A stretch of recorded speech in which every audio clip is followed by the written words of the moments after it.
Audio Jungle.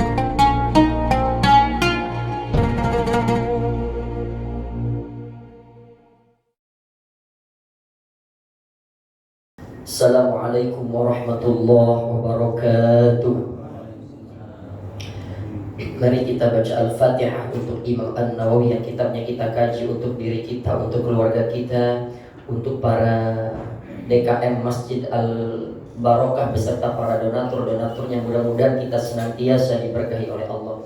Al-Fatihah. A'udzu billahi minasyaitonir rajim. Bismillahirrahmanirrahim. Alhamdulillahi rabbil alamin. Arrahmanir rahim. Maliki yaumiddin. Iyyaka na'budu wa iyyaka nasta'in. Ihdinas shiratal mustaqim. Shiratal ladzina an'amta 'alaihim ghairil maghdubi 'alaihim waladdallin. Amin.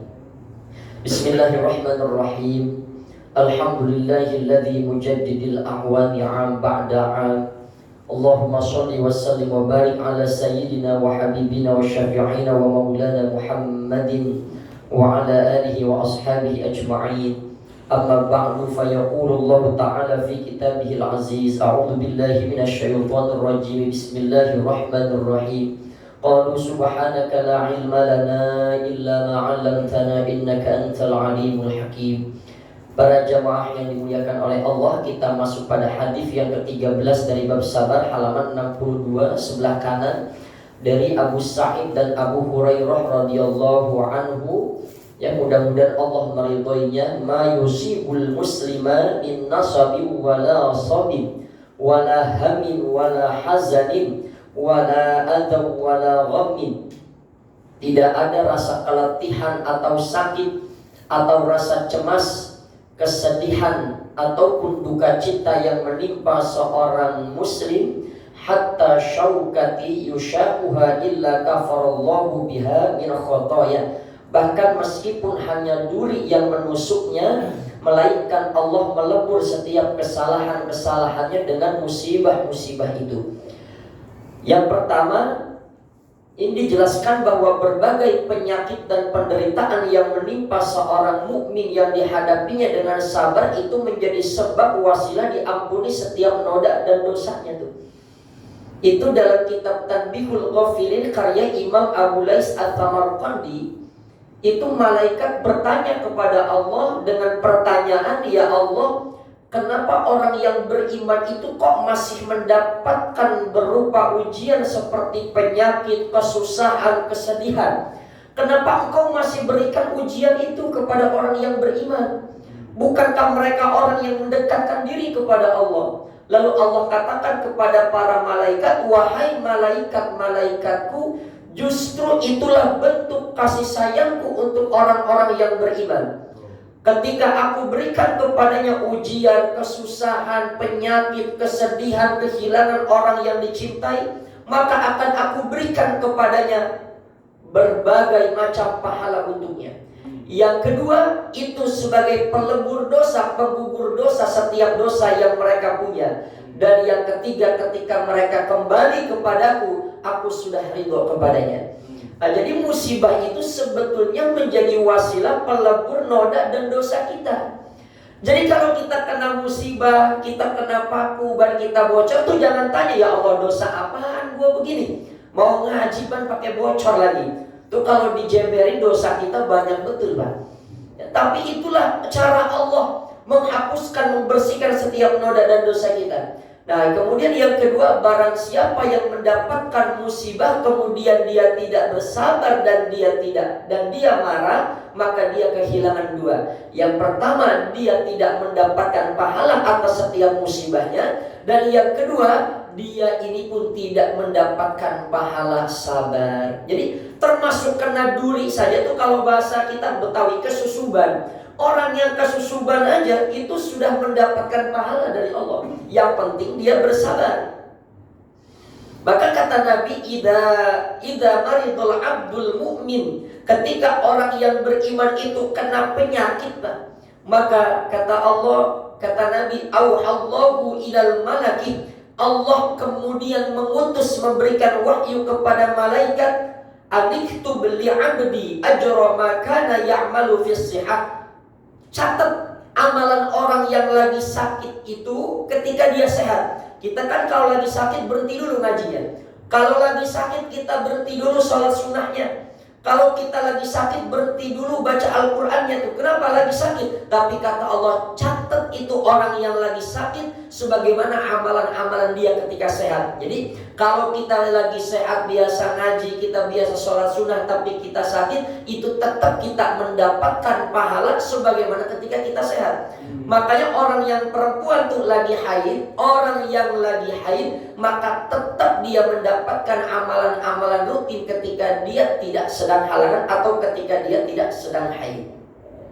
Maka nih, kita ini sekarang berada di awal daripada bulan Hijriah. Kita masuk dari permulaan bulan Muharram. Apa yang perlu kita perhatikan dari bulan Muharram ini? Cek iman kita, cek hati kita. Jangan sibuk-sibuk ngecek kodam. Kan lagi viral nih, lagi rame orang urusan ngecek kodam. Cek dong, kodam saya apa nih? Macan, apa singa, apa-apa. Ya, ada orang datang, kodam saya apa? Kodam ente kecebong. Kenapa kecebong? Ente geblek pakai nanya-nanya kodam tuh. Ya, apa sih kodam? Kodam itu pelayan. Jadi ada korin, ada kodam, Pak. Kalau korin itu jin atau malaikat yang mendampingi kita ketika kita lahir. Jadi ketika kita lahir itu ada korin yang mendampingi kita. Ada korin yang berupa jin, ada korin yang berupa malaikat. Nah, jin korin itu kerjaannya membisik-bisikkan kita untuk perkara-perkara yang maksiat. Itu korinnya jin. Tapi korin kita yang berupa korin malaikat itu membisikkan kita untuk pada kebaikan. Jadi tiap kita nih punya korin. Ada yang berupa jin yang mengajak pada keburukan, ada korin yang berupa malaikat yang mengajak kita pada kebaikan. Kalau khodam itu apa? Khodam itu bisa disebut dengan pelayan, Pak. Makanya ada khodimul majlis, pelayan majlis. Ya, khodam itu artinya pelayan. Khodam ini datangnya dari jin, tapi nanti beda-beda. Kalau para ulama, orang-orang soleh, dia punya khodam itu dari golongan jin, yang jinnya itu mengabdi untuk orang soleh itu karena kecintaannya. Maka banyak Pak orang-orang besar tuh, ulama-ulama tuh punya khodam. Ya, khodamnya dari golongan jin, bahkan jinnya itu ikut ngaji kepada kiai itu, kepada ulama itu. Kenapa? Karena alim, karena soleh. Nah, ada khodam yang dia ini kita dapatkan karena ritual, Pak.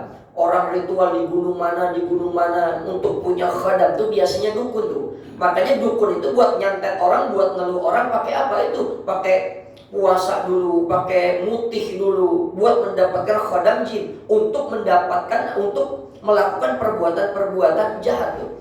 Nah, jadi yang disebut dengan khodam itu adalah jin, Pak. Makanya Pak, mohon maaf tuh, banyak orang pesantren pulang dari pesantren malah gak waras, Pak.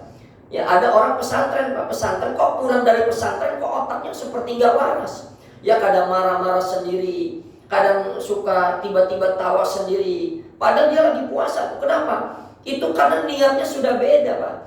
Jadi mohon maaf Pak, kita sering nemuin kiai, Pak. Kadang kiainya ngasih amalan sama santrinya. Kalau engkau katanya kesulitan, lagi pengen berantem nih, baca aja ini, ntar dia kesurupan macan tuh. Dia kesurupan macan. Itu yang disebut dengan khodam itu, khodam. Gue punya khodam nih, kalau gue marah, gue langsung kesurupan. Itu gak bener yang begitu, Pak. Saya pernah dulu datang ke kiai minta ijazah. Saya bilang, kiai dia bilang, minta ijazah tuh orang suka kesurupan khodam itu gimana? Enggak, katanya gak bakal dikasih. Punya mah punya ilmunya, cuma itu mah gak baik. Itu mah gak bener, Pak. Biasa ada yang begitu, tiba-tiba dia ngamuk, ya mau berantem, dia ngamuk, kesurupan tuh, kesurupan jin. Katanya khodamnya maung itu segala macam lah dia kata. Itu disebut dengan khodam, tapi khodamnya digunakan untuk perkara yang tidak baik. Jadi yang disebut dengan khodam itu artinya pendamping atau pelayan dari golongan jin. Maka kita nggak perlu pakai yang begitu-gitu, Pak. Nggak perlu. Cukup jadi orang baik, jadi orang soleh saja, kata Syekh Nawawi Al-Bantani. Maka kata Syekh Nawawi Al-Bantani, ketika seseorang hamba itu dicintai oleh Allah, dia menjadi orang soleh, dia menjadi orang solehah, maka Allah akan memberikan kepadanya tentara-tentara berupa golongan-golongan malaikat. Siapa saja orang-orang yang berbuat jahat kepadanya, baik terang-terangan maupun sembunyi-sembunyi, maka tunggu Allah akan hancurkan orang itu.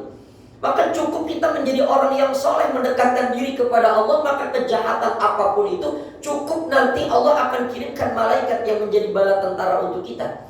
Makanya kita suka berdoa atau kita suka baca surat Muawwidzatain Al-Falaq dan An-Nas. Itu sebagai zikir perlindungan. Salah satu kita berlindung diri daripada orang-orang yang dengki. Wa min syarri hasidin idza hasad. Kita berlindung kepada Allah daripada orang-orang yang hasad, yang dengki, Pak. Sebab dalam hidup ini kita tidak mungkin terlepas dari orang-orang yang penuh kedengkian dengan kita. Kita beli kompor gas, dia yang kepanasan. Kita yang beli kulkas, dia yang kedinginan, Pak, dia yang meriang.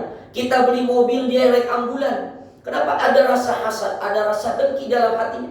Maka kata Imam Abu Thayyib, orang yang paling aneh itu orang yang di hatinya punya kedengkian kepada sesama. Orang yang hidupnya enggak tenang itu orang yang punya kedengkian dengan sesama. Sebab apa? Seperti orang yang tidak ridho dengan kehendak Allah. Allah yang memberikan nikmat kepada orang lain, kok dia yang tidak suka? Itu berarti tandanya dia tidak ridho kepada Allah. Maka orang yang dengki dengan orang lain sebetulnya dia sedang menutup akses nikmat dari Allah. Dengki kepada orang lain, Allah tutup pintu nikmat untuk dirinya. Kenapa? Ada kedengkian. Maka Muharram ini bukan kita ngecek khodam kita apa, tapi cek apa yang ada dalam hati kita. Apakah kita masih ada ria? Adakah masih rasa ujub? Adakah kita masih ada rasa sum'ah? Adakah rasa sombong? Dan ngecek hati, belajar tasawuf. Kita ngecek hati, belajar tasawuf, belajar bab ria, belajar bab ujub, belajar bab sum'ah, belajar bab sombong. Itu bukan untuk menilai orang lain, bukan, tapi untuk menilai diri kita. Enggak boleh kita mempelajari perkara-perkara batin, perkara-perkara hati, kemudian kita gunakan untuk menilai orang lain. Itu enggak boleh. Maka perkara-perkara hasud, ria ini itu untuk mengecek diri kita, bukan untuk mengecek dirinya orang lain. Nah, kemudian yang berikutnya, ini ada hadis yang ke-14. Singkat saja. Jadi Rasulullah itu pernah kena sakit panas juga, Pak. Rasulullah itu pernah didatangi orang. Siapa tuh? Sahabat dari Ibnu Mas'ud yang dia mengatakan, "Ya Rasulullah, badan panas sekali." Apa kata Nabi? "Ya, aku seperti merasakan 2 kali lipat daripada panasnya." Kata sahabat ini, "Kalau begitu engkau tentu akan mendapatkan 2 pahala ya Rasulullah." Kata Nabi, "Betul, aku mendapatkan 2 pahala." Kata Nabi, seorang muslim yang mengalami sakit, baik itu berupa duri seperti tertusuk atau lebih daripada itu, maka Allah akan melebur kesalahannya dan dosanya pun akan rontok sebagaimana Allah merontokkan pepohonan, dedaunan daripada pohon-pohon. Jadi Nabi saja itu kena sakit, Pak. Nabi saja kena sakit. Dalam satu riwayat Nabi juga kan pernah kena santet, Pak. Dalam satu riwayat Nabi juga pernah kena santet tuh. Nabi pernah kena santet. Dari yang santet itu di mana ya benda itu dikubur di dekat sumur tua, Pak. Jadi betul, Pak, kalau sekarang ada ritual-ritual tuh, ada ritual orang pengen nyantet kita tuh, biasanya dia ambil entah dari rambut kita, entah dari foto kita, kemudian dia ikat entah dengan kain kafan atau apa, kemudian dikubur, Pak. Dan itu kemudian dikubur, Pak. Bahkan saya lihat ada ya ustadz didatangi nama orang, Pak, di depan mata betul, Pak. Ya dia itu si orang ini, Pak, pengen sama perempuan itu. Kata ustadz ini, "Fulan, beli parfum yang mereknya apa tuh? Mereknya Mizian, Pak. Itu harganya 600.000, Pak. Mizian, nanti diwirid, kata dia diwirid. Nah setelah jadi diwirid kasih parfum itu dikemanain, Pak? Kubur, katanya. Kubur di dekat ya pohon, yang pohon gede atau pohon biasa tapi yang udah layu cuma nggak dipotong. Jadi ada pohon yang udah layu tapi kan nggak ditebang tuh. Kubur katanya di situ. Kalau nggak, kubur di dekat pemakaman aja, katanya. Itu ternyata benar, pasti perempuan itu mau nikah sama dia tuh. Ya, mau tuh perempuan itu jadi berbahaya tuh. Ya, jadi memang banyak yang namanya sihir, teluh, guna-guna itu banyak sekali. Ada orang datang ke rumah, Pak, ke rumah bapak. Ke rumah bapak katanya, "Ustaz, kenapa ya saya kok usaha saya ini, padahal saya buka katanya tiap hari, tapi orang lihat saya itu tutup mulu. Orang lihat saya itu saya seolah-olah nggak buka, saya tutup mulu, jadi toko saya sepi." Itu memang ada, Pak, sihir, guna-guna itu, teluh itu begitu memang ada. Ini saya bilang, "Ya udah Bu, nanti pulang aja dulu. Nanti saya bilang insya Allah malam Jumat saya wirid lah." Saya bisa dikasih amalan, Pak, baca ayat kursi 35 kali dan ada doa-doa. Itu wiridnya di ruang tamu. Wiridnya di ruang tamu, nggak boleh kelihatan orang. Tapi di depan kita ada air, nanti kelilingin tuh dengan bacaan-bacaan itu. Jadi setelah selesai diwirid, nanti tuh rumah kita itu dikelilingin, disiram dengan air. Itu memang ada penjagaan dari ulama begitu, Pak. Ya, yang kena santet, kena telur itu. Saya kadang, ya insya Allah Bu ya saya bantu, saya nggak bisa jamin, tapi insya Allah saya akan. Tapi alhamdulillah Pak, dari beberapa orang itu alhamdulillah nggak balik. Alhamdulillah saya udah begini, ya syukurlah Bu kalau sudah selesai. Jadi memang yang namanya santet telur itu ada. Makanya Nabi kalau mau tidur tuh berdoa minimal baca Al-Falaq, atas tiupkan ke tangan dan oleskan ke sekujur tubuh. Oleskan ke sekujur, baca Al-Falaq, baca anas, tiupkan ke tangan, kemudian ke sekujur tubuh, usapkan itu. Minimal kita berwudu dulu sebelum tidur. Minimal berwudu dulu sebelum tidur. Kemudian yang berikutnya, ini hadis ini sebetulnya berbicara tentang orang-orang yang kena penyakit yang pasti kalau dia bersabar dan dia punya iman, Allah akan memberikan pahala kepadanya. Makanya Nabi ngajarin, Nabi itu punya 5 akhlak kepada orang-orang yang kena penyakit. Apa saja akhlak-akhlak Nabi kepada orang yang punya kena penyakit? Yang pertama, Nabi itu mempunyai akhlak kepada orang-orang yang kena penyakit untuk menjenguk orang sakit. Jadi menjenguk orang sakit itu tuh ajarannya Nabi.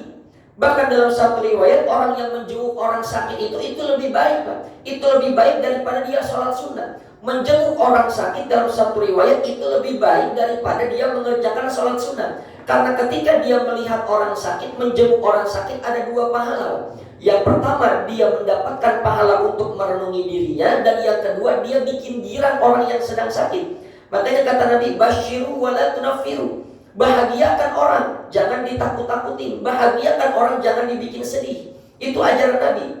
Jadi kalau kita nengok orang sakit, itu Nabi pernah ngajar itu. Nabi kan sering diludahin Pak sama orang tua yang dia itu benci sama Nabi, yang tiap Nabi mau sholat, dia ngumpulin ludahnya dulu. Jadi kalau Nabi mau lewat Pak, itu dia udah berdiri. Ngapain itu orang? Dia nyiapin ludahnya dulu. Itu ludahnya udah dia siapin Pak. Begitu kental banyak ludah, Nabi lewat diludahi itu Nabi. Diludahi Nabi. Nabi cuma elak. Suatu saat orang yang biasa ngeludahin ini sakit. Kata Nabi, kemana orang biasa ngeludahin saya? Nabi menyariin Pak. Orang yang biasa ngeludahin itu dicariin. Mana orang yang biasa ngeludahin saya? Sakit ya Rasul. Kata Nabi kepada istri, siapkan makanan. Kemana ya Rasul? Saya mau jengukin orang sakit.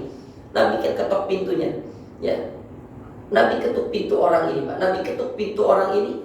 Ya, kemudian dia dengar dari dalam, siapa ini? Muhammad. Katanya.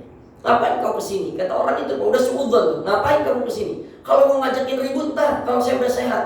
Pintar bener, giliran gua sakit, lu datang ngajakin gua ribut. Enggak, katanya, saya cuma mau jenguk. Nabi jenguk, Nabi bawain makanan, disitulah hati orang ini dulu dan menyatakan keislamannya itu. Itu Nabi diludahin Pak. Beda kan sama kita. Kita dengar orang biasa ngejahatin kita sakit, biar mampus dah sekalian dah, kan gitu. Ya, senang bener kita dengar orang begitu. Ya. Makanya tipsnya mudah aja Pak, mudah aja. Kita kalau ada orang yang mencoba untuk menghancurkan kita atau merusak reputasi kita, atau dia ingin berbuat zalim kepada kita, rumusnya gampang. Jangan sumpah serapah sama orang itu. Doain aja yang baik-baik. Doakan aja yang baik-baik. Ini rumus yang paling cepat buat balas orang yang berbuat zalim. Memang berat, tapi balasannya lebih besar Pak. Karena dalam beberapa riwayat hadis, salah satunya juga dalam kitab Tanbihul Ghafilin karena Imam Abu At-Tabarqandi. Saya telusuri itu hadisnya Pak. Jadi kalau ada orang yang sumpah serapah sama kita, padahal dia yang salah, maka sumpah serapah itu diangkat oleh Allah, diangkat oleh para malaikat. Kemudian malaikat mencari, apakah orang yang dia sumpahi ini pantas untuk mendapatkan sumpah serapahnya dia. Kalau kita memang pantas untuk mendapatkan sumpah serapahnya dia karena memang kita yang salah, sumpah itu jatuh kepada kita. Bencana itu menimpa kepada kita. Tapi ingat, kalau dia sumpah serapah sama kita dan ternyata memang dia yang salah, bukan kita yang salah, sumpah itu akan berbalik kepada dirinya. Makanya untuk menyikapi orang yang sumpah serapah sama kita, zalim, jahat, tenang aja, doakan yang baik-baik. Maka nanti malaikat mendoakan kebaikan untuk kita dan sumpah itu berbalik kepada orang-orang yang zalim kepada kita. Maka etika satu, jenguk orang sakit, bahagiakan orang. Ya, gak apa-apa ini mah, insya Allah ini mah sembuh. Tenang aja, insya Allah sembuh. Begitu, girang-girangin. Meskipun kita tahu di vonis dokter dia bakalan mati, ya kita girang-girang, insya Allah enggak, insya Allah sehat, panjang umur. Itu kan cuma vonis dokter, girang-girangin aja. Jangan kita jenguk orang sakit itu sakit apa? Ya Allah, dosa apa lo kena penyakit begini? Coba lu pikir-pikir lu pernah berbuat apa dosa. Jangan orang lagi sakit mau diomongin dosa apa, lu makin stres aja tuh Pak yang sakit. Jangan. Jangan bilang, oh, teman gua kemarin sakit hepatitis begini 3 hari mati nih begini. Wah, makin stres aja dia. Nah, makanya itu hikmah kenapa Allah nggak ngasih tahu kapan kematian kita, Pak. Itu hikmah kenapa Allah nggak ngasih tahu kapan kematian kita. Kita kalau tahu, Pak, minggu depan kita bakalan mati, itu kita udah nggak enak makan minum. Kita udah nggak enak yang namanya ngobrol sama keluarga, nggak bakal enak. Itu termasuk Pak di Nusa Kambangan, mau teroris kayak mau bandar judi, bandar narkoba, itu yang kena hukuman mati di Nusa Kambangan ketika dia akan dieksekusi mati, itu dikasih taunya nggak dari jauh-jauh hari, Pak. Malam ini nanti dieksekusi di Nusa Kambangan, itu paginya baru dikasih tahu. Dihadirkanlah tuh, Pak. Apakah dia ustadz, kalau dia memang Nasrani akan didatangkan pendeta bahwa nanti malam dia akan dieksekusi mati. Dikasih taunya nggak dari jauh-jauh hari. Maka kenapa hikmah Allah tidak memberikan kapan kita mati, supaya kita tetap nyaman beribadah. Kalau kita tahu besok kita bakal mati, udah nggak enak betul kita rasanya hari ini. Itu hikmah tuh. Kemudian yang ketiga, kata Nabi, kalau kita menjenguk orang sakit, mintalah doa kepada orang sakit. Karena orang yang lagi sakit lagi dikerubuti malaikat, kalau dia beriman. Kalau dia orang Islam, biar kata dia bandar judi, bandar tong, dia suka berzina, kalau dia sakit, dia sadar, dia sebut nama Allah, tuh dia lagi dikerubuti nama malaikat. Kenapa? Kata Allah, ketika ada yang sakit, Allah mengutus malaikat. Allah utus ke malaikat kepada orang yang sakit. Untuk apa Allah mengutus orang yang sakit? Allah mengutus malaikat kepada orang yang sakit. Pertama kata Allah, malaikat, catat apa yang dia derita. Kalau dia bersabar, jadikan kepadanya pahala. Tapi kalau tidak bersabar, jangan. Yang kedua, catat apa yang dia minta. Nah, makanya kalau kita jumpa orang sakit, jangan kita cuma ngedoain dia, kita minta doa juga dari dia. Kemudian ketika itu kata Allah, hai malaikat, angkat nikmat makan minumnya. Tuh, orang sakit diangkat nikmat makan minumnya. Ya, kadang orang di rumah kalau kita lagi sakit apa aja disiapin, ya susu, ya tehnya, sarapannya, buburnya, buahnya. Ya kan sama kita makan coleknya cuma dikit doang, Pak. Yang ngabisin makan yang jagain kita. Ya orang katanya ya itu untuk keburu basi itu. Ya, kadang kita di rumah sakit, Pak, di rumah sakit kan ada tuh makan rumah sakit nggak habis tuh, kan dia yang ngabisin. Gua habisin aja ya, ya udah habisin aja gitu. Ya kenapa? Orang sakit mah nggak enak makan minum. Orang sakit mah nggak enak makan minum. Karena kata Allah, malaikat, angkat nikmat makan minumnya, angkat. Jadi nggak enak tuh orang sakit itu makanya nggak enak makan, nggak enak minum. Makanya kalau kita sayang sama keluarga itu nyiapin makan enaknya mumpung dia sehat tuh. Memang kadang udah jadi tradisi sih, Pak. Kalau sakit apa aja disiapin, apa juga dimanja. Ya coba kita bisa ya, beli sarapan sendiri apa saja. Udah punya kaki seger buat sih pakai minta tolong. Justru mumpung lagi sehat, mumpung lagi sehat. Nah, yang kedua kata Nabi, kalau kita diangkat tuh, kata Allah, catat, angkat nikmat makan minumnya. Kata Allah yang kedua kepada malaikat, malaikat, angkat. Katanya, angkat cahaya dari wajahnya tuh, dia angkat tuh cahaya dari wajahnya. Orang sakit kelihatan tuh. Yang ketiga, malaikat, kata Allah, angkat penyakitnya dan angkat dosanya. Angkat penyakitnya, angkat dosanya. Nanti itu setelah Allah memberikan kehendak kepada malaikat, malaikat, kembalikan kepadamu 3. Kembalikan nikmat makan minumnya, kembalikan nikmat pada cahaya pada wajahnya. Yang ketiga, kembalikan nikmat hidupnya, nikmat tidurnya. Tapi yang keempat kata Allah kepada malaikat, jangan engkau kembalikan dosanya. Jangan engkau kembalikan dosanya. Artinya apa? Buang dosa itu entah kemana, supaya orang ini tergugur, terbebas daripada noda dan dosa yang ada. Wallahu a'lam bishawab. Ada tanya jawab, saya persilakan. Silakan. Assalamualaikum.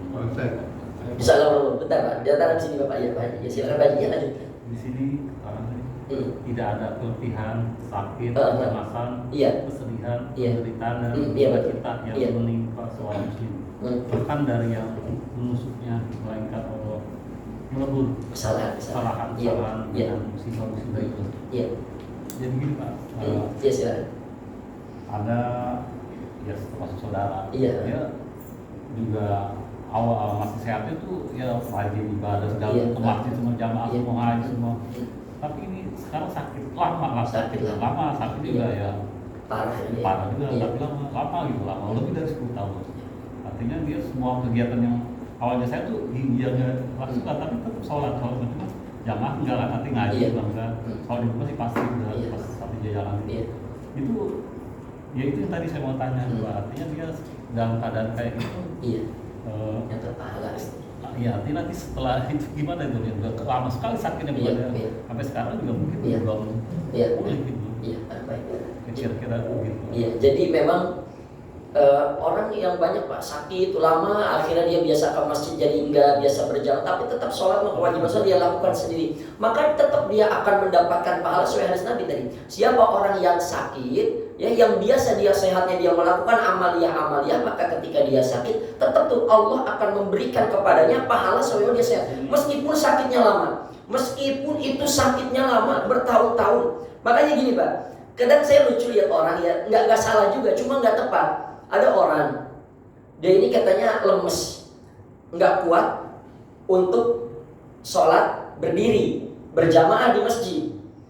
Akhirnya nyampe masjid, dia sholatnya duduk, pakai kursi. Sholatnya duduk, pakai kursi. Sholat berjamaahnya duduk, pakai kursi, karena katanya nggak kuat. Padahal kalau mau bicara afdol, lebih afdol mana nih? Sholat sendirian di rumah tapi berdiri, atau sholat jamaah di masjid tapi dia duduk.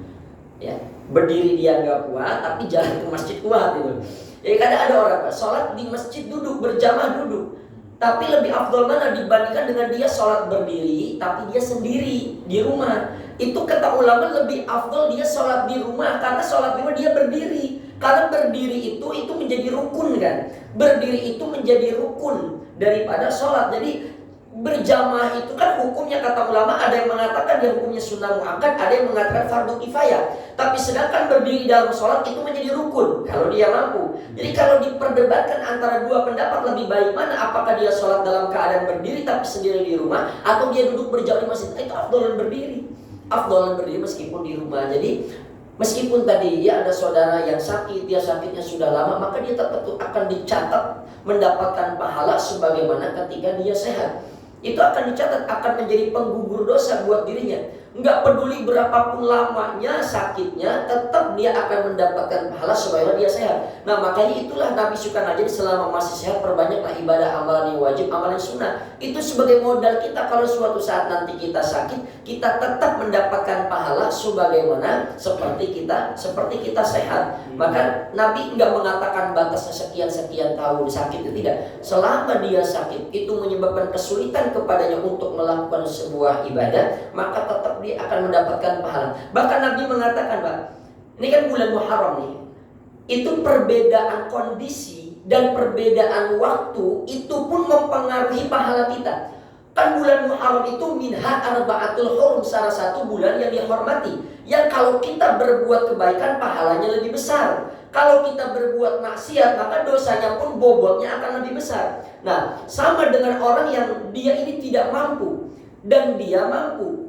Orang yang mampu beramal 10.000, orang yang tidak mampu beramalnya 10.000. Tentu meskipun nilainya sama 10.000, tapi pahalanya gedean 10.000 yang dikeluarkan oleh orang yang tidak mampu. Bagi orang yang mampu apa sih artinya 10.000? Tapi bagi orang yang tidak mampu 10.000 itu untuk mendapatkannya perjuangannya luar biasa. Sama orang yang sholat ketika dia dalam keadaan sakit dibandingkan ketika dia sholat dalam keadaan sehat, itu pahalanya bisa lebih besar ketika dia sholat dalam keadaan sakit, karena perjuangannya luar biasa. Nahan perih di badannya, nahan ya bagian anggota tubuhnya yang sakit, itu pahalanya lebih besar. Maka semakin sulit ibadah yang kita kerjakan, itu semakin besar juga nilai bobot pahalanya, Pak. Saya yang muda nih, yang muda barangkali kalau naik ke tangga saya jalan bisa cepat, jalan cepat masih muda. Tapi bapak yang sudah sepuh tuh, naik tangga ya pelan-pelan dulu, istirahat dulu, itu pahalanya lebih besar. Kenapa? Karena tingkat kesulitannya untuk meraihnya pun lebih besar. Maka ada kemuliaan ibadah dalam sisi waktu, ada juga kemuliaan ibadah pada sisi dalam kondisi yang dilakukan. Maka dia tetap akan mendapatkan pahala meskipun sakitnya sudah bertahun-tahun, selama dia bersabar. Maka bisa jadi itu yang akan mengantarkan dia pada surga. Nabi kan pernah mengatakan, siapa orang mukmin dia meninggalnya mendadak, entah kena jantung, entah dia ketiban, entah dia ketabrak, maka itu akan menjadi pahala yang dapat mengantarkan dia untuk menuju ke surganya Allah Subhanahu wa taala. Allahu a'lam bishawab. Ada lagi? Pak Haji, ya silakan. Mau tanya Pak, kalau yang tadi dikatakan orang yang ada kodamnya. Kodam ya. Nah itu biasanya kan kadang-kadang apakah itu dia nyari atau mungkin ada dapat iya benar. orang tuanya. Iya. Nah Nah itu apakah bisa hilang apabila dia tidak melakukan atau mungkin dia pergi berhaji atau umroh? Apakah dia bisa secara otomatis hilang atau gimana menurut Anda? Iya, jadi gini. Ini karena memang Pak ya khodam ini emang lagi ramai itu Pak di media sosial ya. Saya kadang ngotak-ngotak di HP ini apa sih yang sedang ramai itu supaya ini bisa menjadi pembahasan Pak. Jadi khodam itu kan artinya pelayan. Yang pertama khodam itu dari bangsa jin. Bisa saja dia ini mengabdi kepada orang. Siapa biasanya jin ini mengabdi? Kepada orang soleh, kepada kiai, kepada ulama. Bahkan jin itu ikut ngaji. Kok jin ikut ngaji? Karena jin juga ada yang muslim, ada yang kafir. Itu datang dengan sendirinya untuk mengabdi. Yang kedua, ada orang untuk mendapatkan khodam dengan ritual-ritual. Ini biasanya dilakukan oleh para kahin.